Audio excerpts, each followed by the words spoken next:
C'est la rentrée, vous avez peut-être votre fils ou votre fille qui va s'installer pour une année d'études. Et ben c'est le moment de lui acheter un aspirateur pas cher pour évidemment entretenir son appartement. Il est pas cher, il est vraiment pas cher cet Ultenic U16 Flex. Je vous mets le prix dans la description. Aujourd'hui, on va faire le test ultra complet de cet Ultenic U16. Si vous aimez les tests ultra complets et si c'est pas déjà fait, il faut vous abonner, cliquer sur la cloche et puis liker la vidéo, c'est vraiment important pour moi. Alors Ultenic, si vous ne connaissez pas cette marque, eh bien c'est une marque qui propose des aspirateurs robots, des aspirateurs balais et des aspirateurs balais laveurs. Il y a je crois aussi d'autres produits, je vous laisserai aller voir tout ça sur leur site. Allez, sans plus attendre, on va commencer par le déballage de cette U16 Flex. Voilà tout ce qu'on a dans le carton, on a quand même pas mal d'accessoires. Donc on va faire le tour vite fait des accessoires, ensuite je vous expliquerai les caractéristiques de cette U16 Flex et puis on fera évidemment tous les tests comme d'habitude. Et puis je vous retrouve comme d'habitude en fin de vidéo pour vous donner mon avis sur cette U16 Flex, les points négatifs et les points positifs. Déjà, on a une carte de garantie, c'est en anglais. Ensuite, on a un manuel utilisateur, celui-ci il est multilangue et il y a le français. On a la brosse motorisée principale avec la technologie Green Eye. Green Eye, c'est parce qu'il y a une LED verte sur le devant de la brosse pour révéler la poussière qui se trouve sur le sol. Et la particularité de cette brosse, c'est qu'elle n'enroule pas les cheveux.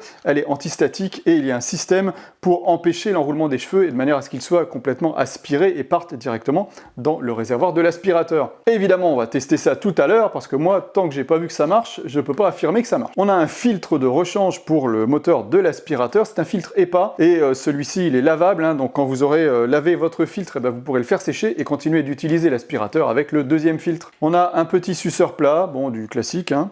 On a une petite brossette avec des poils et puis un petit crochet avec une lame de cutter pour, en théorie, aller chercher les cheveux qui seraient coincés dans la brosse. Mais normalement, vous n'en aurez pas besoin si vous avez bien écouté ce que je vous ai dit juste avant. Et ensuite, ce que j'aime bien et ce qu'on a rarement sur les aspirateurs pas chers, c'est la station de charge. Oui, elle est toute petite, celle-ci, elle va se visser au mur. Vous avez des vis et chevilles qui sont fournies. Donc vous allez visser à l'aide des deux trous qui sont là, vous allez mettre deux vis, vous allez le mettre sur le mur et puis vous allez connecter le chargeur fourni. Vous allez le connecter sur la base. Donc vous allez le connecter ici et ça, vous allez le brancher sur le secteur. Ce qui fait que quand vous allez reposer votre aspirateur, ça va être accroché au mur évidemment, vous allez le reposer ici et il va automatiquement se charger. Vous n'avez pas de fil à brancher manuellement. J'ai testé récemment un aspirateur balai haut de gamme qui n'avait pas ça et on était obligé de brancher le fil manuellement. Alors ça, je supporte pas. Moi, ce que j'aime bien, c'est pouvoir poser mon aspirateur, qu'il se recharge et puis quand j'en ai besoin, je l'attrape et je pars avec. Et je pars pas avec le fil. Ensuite, on a le fameux tube Flex, évidemment, puisque son nom, si vous avez bien suivi, c'est le U16 Flex. On verra tout à l'heure dans la vidéo à quoi ça peut bien servir. Allez, on va passer au bloc aspirateur. Ici, sur le devant, on a une brosse rétractable. Voilà, donc là, on peut la rétracter, c'est logique, pour mettre, par exemple, le tuyau. Voilà, à ce moment-là, au bout, vous allez mettre ce que vous voulez, hein, soit cet accessoire-là, ou soit vous allez pouvoir évidemment mettre la brosse principale.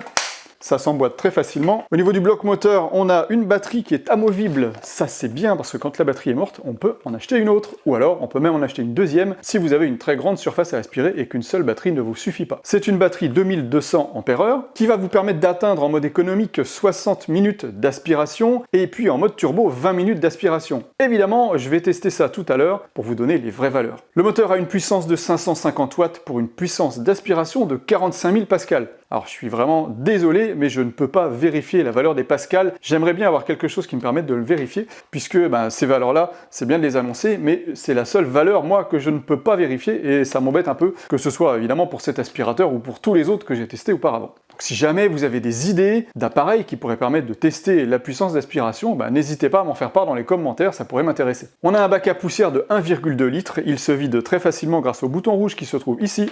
Voilà, et vous laissez tomber directement la poussière dans la poubelle. Et puis vous pouvez aussi démonter le bac à poussière comme ça en appuyant sur cette gâchette ici. Et à ce moment-là, vous avez accès au filtre dont je vous parlais tout à l'heure. Donc on a plusieurs niveaux de filtration. C'est un aspirateur cyclonique sans sac. On a le filtre évidemment qui se trouve ici, celui qu'on a en double. On a ici le filtre grille. À l'arrière ici, vous avez aussi un filtre. Il faut déverrouiller en tournant ceci.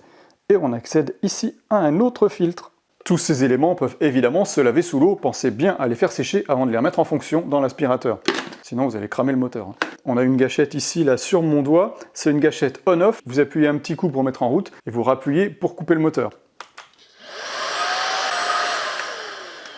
Et puis vous avez cerise sur le gâteau, pour ce prix-là, c'est vraiment rare, un très bel écran LCD couleur à l'arrière. Et quand vous allez mettre en route votre aspirateur, vous allez avoir un bouton tactile, oui, en plus un bouton tactile qui vous permet de changer de mode, le mode éco, le mode normal ou le mode turbo. Et on voit ici les témoins d'erreur rapidement au démarrage. Et on a aussi le niveau de batterie là qui s'affiche, vous voyez 45%, ici en chiffres. Et on a ici un cercle aussi de puissance. C'est pas un mode automatique, mais c'est quand j'appuie sur le bouton tactile, il change la puissance. Économique, vous voyez, j'ai un petit peu de rouge. Normal, j'ai plus de rouge. Et turbo, tout est en rouge. Allez, j'ai vraiment hâte d'aller tester tout ça, voir s'il est aussi puissant qu'il est annoncé. Donc je vais commencer tout de suite par les crash tests d'aspiration, tapis, soldure, moquette, etc. On va tout tester, l'autonomie, et puis je vous retrouve en fin de vidéo. Je donnerai mon avis avec les points positifs et les points négatifs sur cette Ulteni Q16.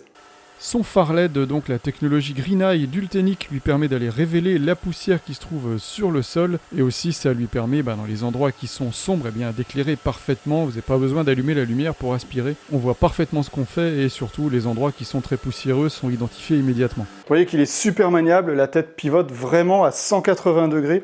Ça permet d'aller vraiment nettoyer dans tous les coins sans se fatiguer. Et puis la cerise sur le gâteau, c'est que vous allez pouvoir passer sous les canapés par exemple. Il suffit de déverrouiller le tube et hop, il se plie en deux.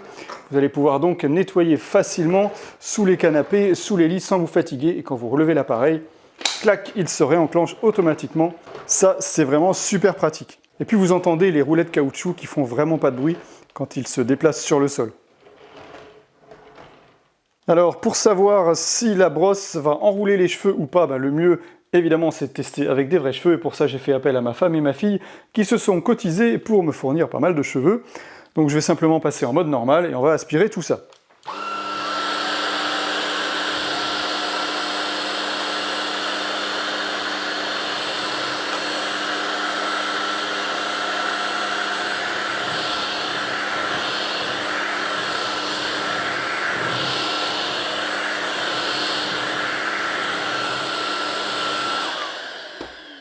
Donc la première chose qu'on constate évidemment, c'est que les cheveux ils sont effectivement dans le bac à poussière.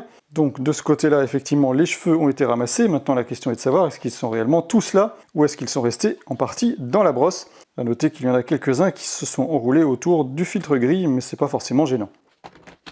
Alors voyons maintenant au niveau de la brosse. Attention, suspense. Est-ce qu'on a des cheveux qui se sont enroulés dans la brosse ou pas ? Vous allez me dire si vous en voyez. Ah, oui, il y en a un petit ici sur le bord. Voilà, il y en a juste un ici. Voilà, il y en a un qui est là. Il était vraiment sur le bord. Et je vois qu'il y en a un autre ici, sur ce bord-là. Celui-là, c'est un petit. Par rapport à la quantité de cheveux, vous voyez qu'au final, le test est réussi. Il n'y a pas de cheveux qui vient s'enrouler dans la brosse. Et ça, c'est grâce au micro-peigne qui se trouve ici derrière. Donc, je vais vous montrer en même temps comment on démonte la brosse. On tire sur ce loquet.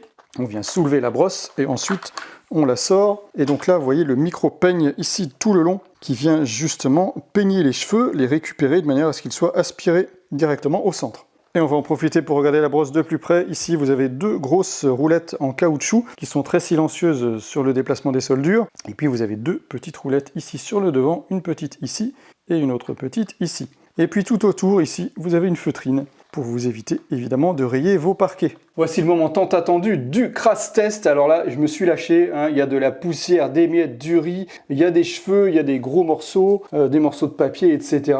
J'ai vidé en fait le sac d'un aspirateur robot. Allez, c'est parti, je vais commencer par le mode économique, pour voir si en mode économique, il est quand même capable de ramasser tout ça.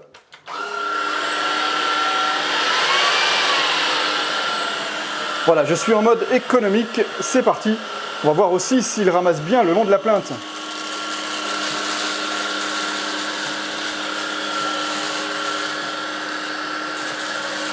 Au premier passage, c'est plutôt pas mal. Et même en mode économique, évidemment, il en a laissé un petit peu le long de la plainte, mais c'est normal, j'ai pas la puissance maximum. On va essayer en puissance normale.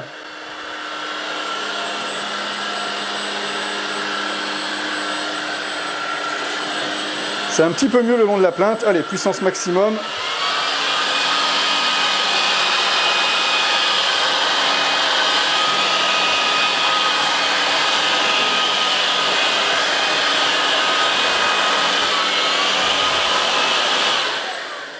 Alors là, c'est très compliqué parce que mes grainderies, en fait, ils passent un petit peu sous la plainte. Donc, dans ces cas-là, je suis obligé d'y aller de face. Donc là, je vais me mettre en mode normal.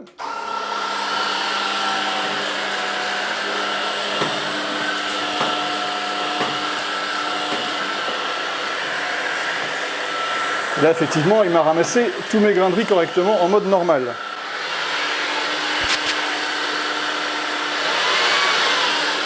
Allez, en mode éco sur le tapis, on va voir ce que ça donne. Ah bah ça me paraît déjà pas mal, hein.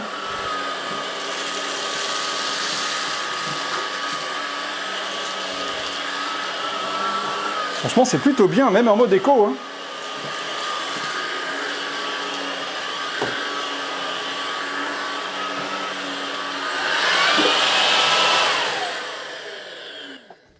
Alors en mode éco, eh ben, franchement c'est bien, même la poussière fine elle est partie, hein.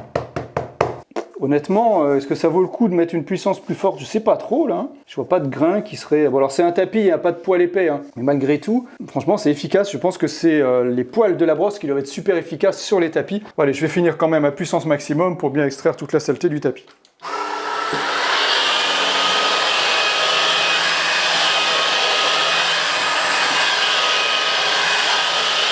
Vous voyez qu'il arrive à entraîner le tapis, hein, donc il a vraiment une puissance d'aspiration.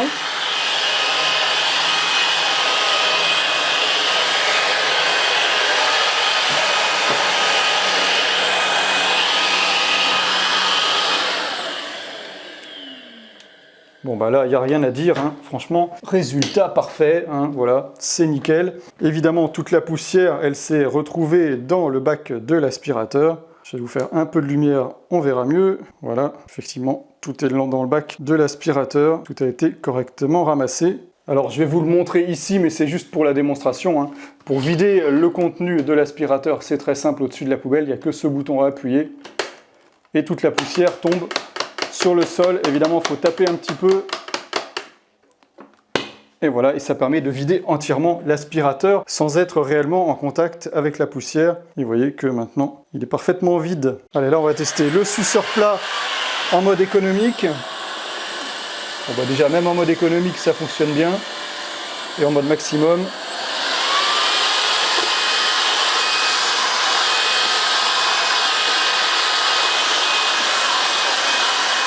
Bon, évidemment, c'est parfait, il n'y a rien à dire.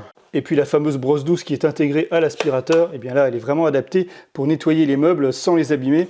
Elle est vraiment très très douce.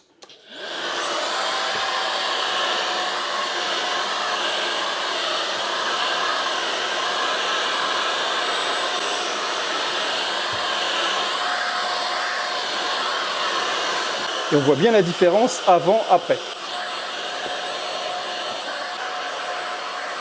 Allez, on va procéder maintenant au test d'autonomie. J'ai commencé par le mode économique et pour ça, j'ai mis la brosse pour les meubles. Et dans ce mode, l'aspirateur a une autonomie de 77 minutes. C'est vraiment une grosse autonomie. Ultenic a annoncé une autonomie de 60 minutes. Eh bien, c'est confirmé, on a réellement plus de 60 minutes d'autonomie. Maintenant, en mode turbo, c'est-à-dire le mode maximum, toujours avec la brosse pour les meubles, j'ai mesuré une autonomie de 22 minutes, alors que l'autonomie annoncée était 20 minutes par Ultenic. Donc voilà, c'est également confirmé. On a donc environ 20 minutes d'autonomie en puissance maximum avec la brosse meuble.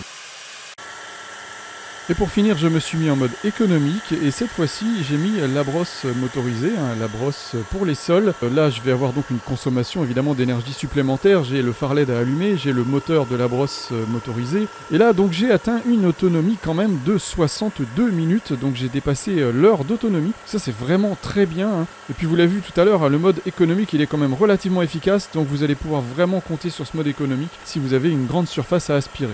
Et voilà, et ben si vous avez aimé les tests faits avec cet Ultenic U16 Flex, c'est le moment de liker la vidéo, c'est vraiment important pour moi. Et puis maintenant, je vais vous donner évidemment les points positifs et les points négatifs de ce U16 Flex. Déjà, point positif, et ben vous avez vu au niveau de la puissance d'aspiration, de l'efficacité, même en mode éco, ça c'est vraiment parfait à la fois sur sol dur et sur moquette. Ce que j'aime bien évidemment, c'est son tube pliable, d'où son nom de Flex, évidemment, vous l'avez compris. Le vidage ultra facile grâce au bouton ici, ça c'est génial. Et ce que j'apprécie tout particulièrement, et vous le savez, hein, si vous me suivez depuis longtemps, c'est les cheveux. C'est insupportable d'avoir des cheveux enroulés dans les brosses qu'on est toujours obligé d'enlever à chaque fois qu'on a fait le ménage. Et bien là, c'est fini avec cet appareil, vous n'avez plus de cheveux qui s'enroulent dans la brosse. Et pour un appareil à ce prix-là, je vous mets le lien dans la description, allez voir tout de suite le prix si vous ne l'avez pas déjà fait. Et ben c'est vraiment très rare d'avoir une brosse comme ça qui n'enroule pas les cheveux, donc c'était important de le souligner. Et puis toujours pour ce petit prix, hein, on a les 3 modes utilisables, le mode éco, le mode normal, le mode turbo, à l'aide du bouton tactile. Oui, on a un bouton tactile sur un appareil à ce prix-là, j'en reviens encore pas non plus. L'autonomie, elle est vraiment intéressante également. Si vous n'avez pas vu les résultats d'autonomie, il faut revenir en arrière. Je vous l'ai dit, il ne faut pas regarder la conclusion avant de regarder l'intégralité de la vidéo. À quoi ça sert que Fantomas il se décarcasse? Et puis ce que j'aime bien aussi, c'est la lumière LED hein, sur la brosse. Là aussi, pour ce prix-là, on a aussi une lumière LED. Franchement, on a plein de choses pour pas cher. Et ça nous emmène sur les points négatifs, puisque cette lumière LED, je la trouve un petit peu trop concentrée vers le centre. J'aurais aimé qu'elle soit un petit peu plus diffuse. Mais bon, à ce prix-là, on peut peut-être pas trop en demander non plus. Comme le mode automatique, évidemment, qu'on n'a pas sur cet appareil. Hein, vous êtes obligé de régler la puissance manuellement. Il va pas détecter la quantité de poussière sur le sol. Franchement, pour ce prix-là, ça me dérange pas trop. Et puis, ce que j'ai trouvé aussi, c'est que les accessoires, ils sont parfois un petit peu durs à emboîter, déboîter. Et je pense qu'à force de les enlever et de les remettre, ça va tout de suite aller mieux. Voilà, vous l'avez compris, un aspirateur balai parfaitement efficace pour un petit appartement, même pour une maison, hein, et pour vraiment pas cher. Je vous ai mis le lien dans la description. Et puis, si vous avez un peu plus de budget, eh bien, je vous mets ici ma playlist complète de tous les balais aspirateurs que j'ai testés. Cliquez dessus et on se retrouve là-bas. C'est là. C'est là qu'il faut cliquer. Il faut cliquer, il faut cliquer. Ouais, tant que t'as pas cliqué, je dirais ça. Bon, tu veux pas cliquer? Bon, je m'en vais alors.